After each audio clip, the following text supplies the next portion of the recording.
stand by for action.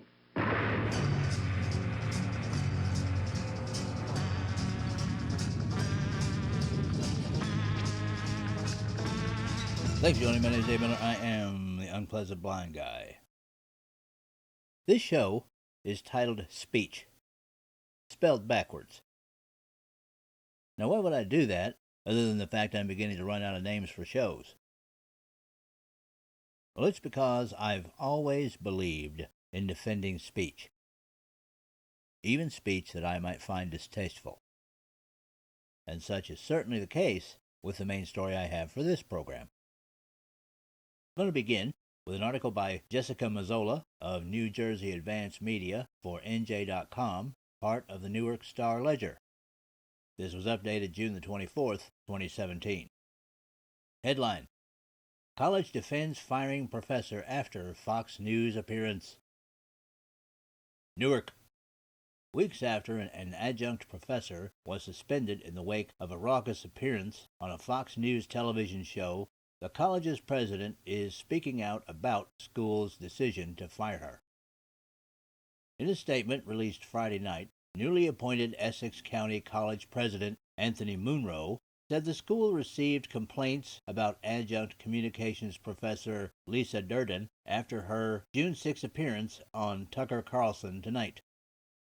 The college was immediately inundated with feedback from students, faculty, and prospective students and their families expressing frustration, concern, and even fear that the views expressed by a college employee with influence over students would negatively impact their experience on the campus, Munro said in the statement.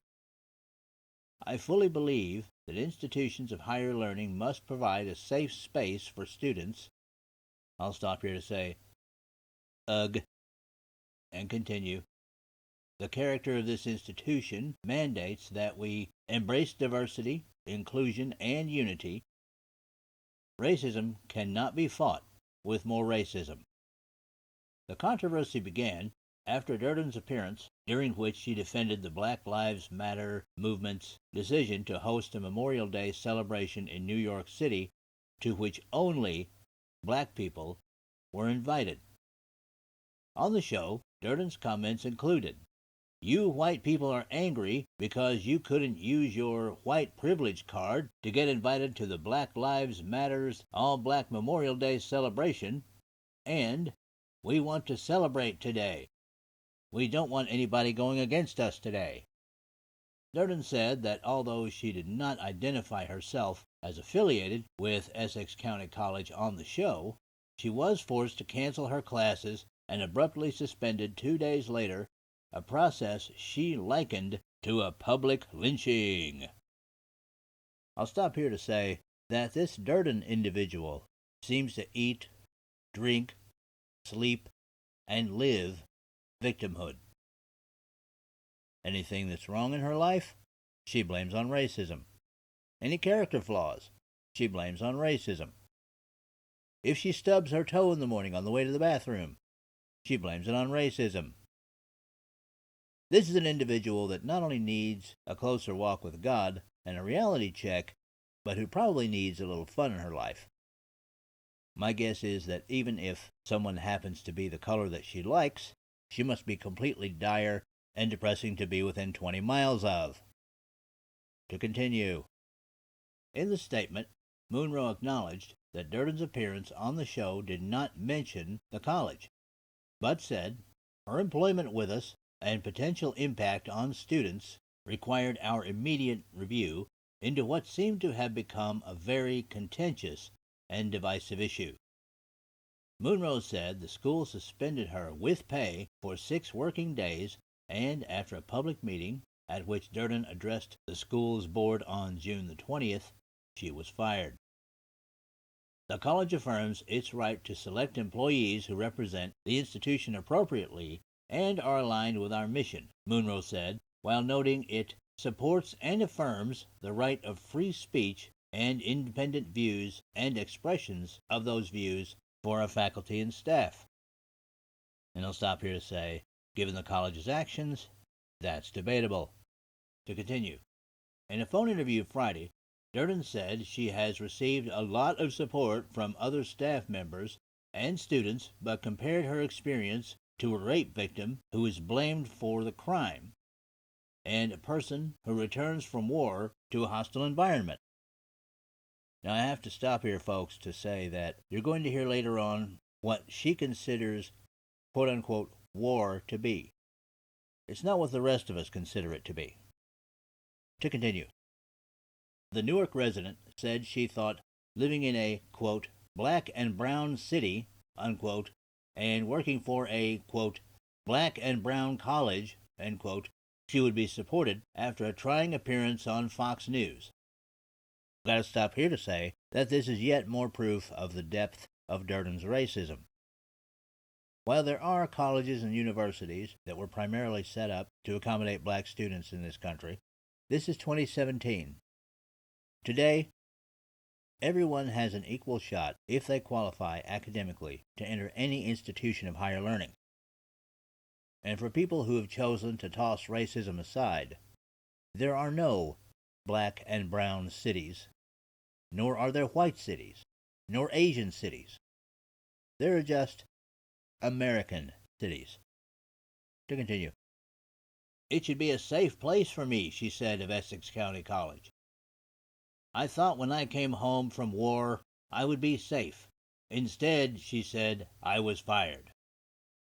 Now just to pause to say, but we have to understand that while she spoke of war in the same terms as anyone else would, she meant metaphorical war. To continue, Durden's attorney, Leslie Farber, said the two are considering taking legal action over her firing. I believe their first suspending and then firing her was directly because of her appearance on the Tucker Carlson TV show and is a violation of her federal and state constitutional rights to free speech, Farber said. The public school, Farber said, can't prevent employees from speaking out on something, whether politics or other subjects. Now, they do have Durden's entire appearance on Tucker Carlson's program in this article, and if you can't find it there, you can find it on YouTube. And, as with all supporting articles, I will be placing this at UBG Contact on Twitter. That's where you can contact me with comments, questions, show suggestions, awesome American suggestions. It is the main contact point for the show. But remember, I'm also Dave Milner on Facebook and Connect with Liberty, and Amagador, that's Aggedor, on Gab. But I'm not going to run any of her appearance on this show. And the reason is because her comments are so vile, so hateful, and so racist that she is, in my opinion, the equivalent of a hooded, cross-burning member of the Ku Klux Klan. And like that Klan member, her views are just as out of step in the second decade of the 21st century, and frankly, it hurts my heart to hear them, and I believe would have the same effect on any of my enlightened listeners.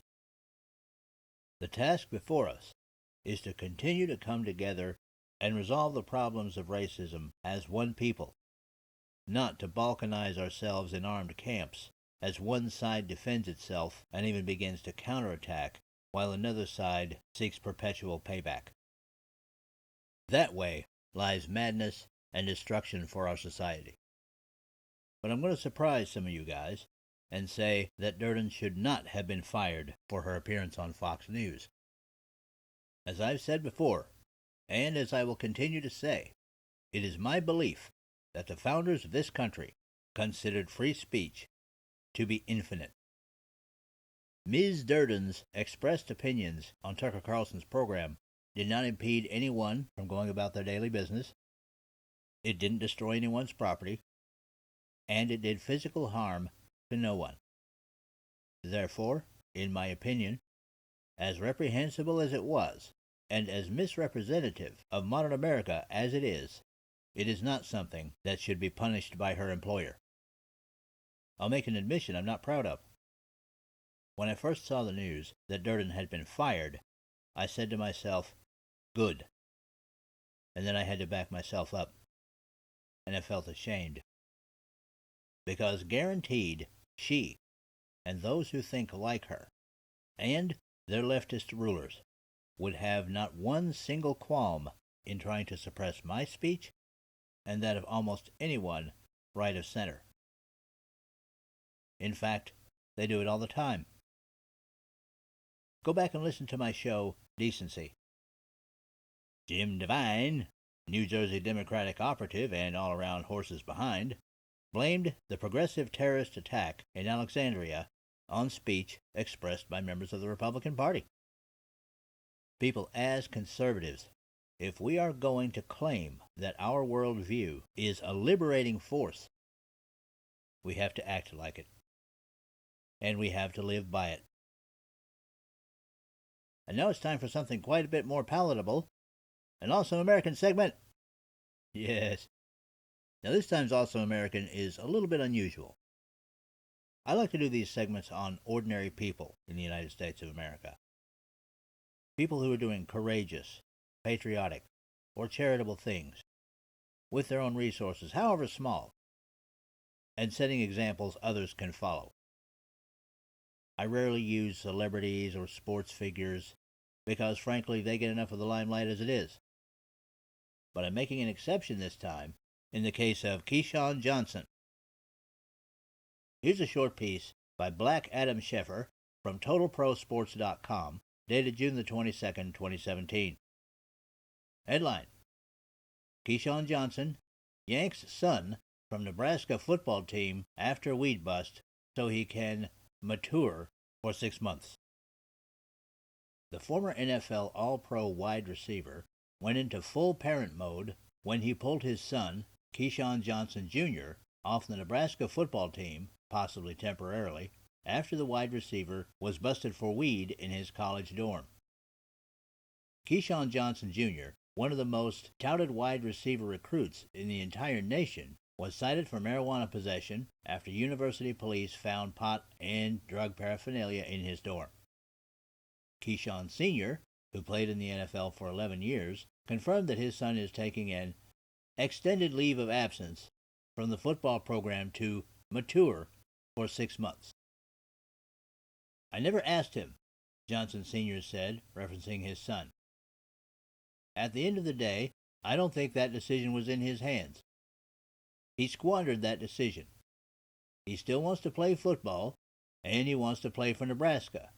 But if you don't do the things you're supposed to do under the guidelines of me, it's not going to happen. One thing you will not do, as my son, is you will not embarrass Nebraska, you will not embarrass Mike Riley, and you will not embarrass this family, the elder Johnson said. If you mature and you're ready to resume your football career and academic goals, then Nebraska will be ready to embrace you. Parenting done right. Now, while Keyshawn Johnson Jr. is probably 18 years old and able, legally, to make his own decisions, I have to say that this is a refreshing thing to see. The National Football League, over the past few decades, has been plagued with thuggery, drug use, and league leadership which seems to care less about the quality and character of their players than it does about filling the seats in the stadiums. They are prepared to forgive almost any behavior as long as they have stars that can keep people watching on Sunday. It's part of the overall problem that our young men in this nation are facing right now. It's gotten worse and worse over the decades. Gangs, drugs, and now a large number of racist and anti-American organizations that give these young men an emotional home and yet turn them to the evil purposes of their organizers. And the rarefied world of the star football player has some of the greatest temptations of all. These days, more than ever, young men need to know that they have a loving father and one that will show them the discipline they need and the leadership they need when the occasion warrants. I commend Keyshawn Johnson Jr. for cooperating with his father because this could well make him a future NFL Hall of Famer. And for his dedication to his son, for his dedication to the future, and for the example he sets to all fathers in today's world, Keyshawn Johnson is and also American. And that's it for this time. I appreciate each and every one of you. Thank you for listening, and may your God go with you. Goodbye.